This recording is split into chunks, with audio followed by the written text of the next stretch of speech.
In regard to the 20th National Congress, U.S. Secretary of State Antony Blinken said that Beijing will be pursuing reunification on a much faster timeline, while some other political experts analyze that China would not be in a hurry in the near future to carry out reunification from an economic perspective.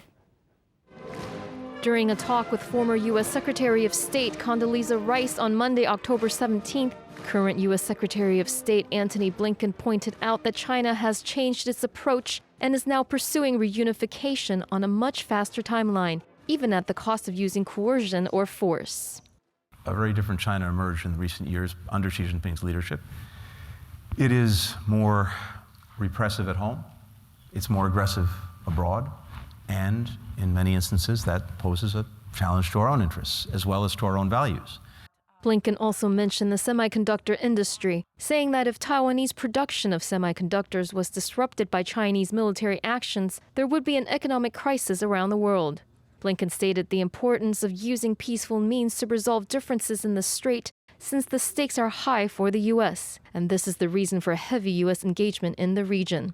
However, Anthony Sage, professor and director of Ash Center from Harvard Kennedy School, said during his visit to Taiwan that from a regional economic perspective, Chinese President Xi Jinping is not in a hurry to annex Taiwan in the near future.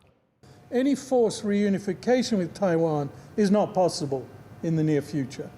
I don't think there's any intention. I think the Chinese leadership realize it is impossible.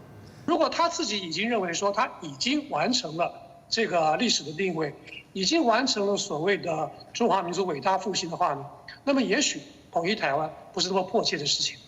Political science professor Tao Yifan from the National Taiwan University analyzed that China's economy is still in a slump, so they cannot easily carry out a war in the next 5 to 10 years. Tao thinks the timeline for reunification would get extended and that China would probably conduct disinformation campaigns first to influence public opinion towards the presidential election in 2024.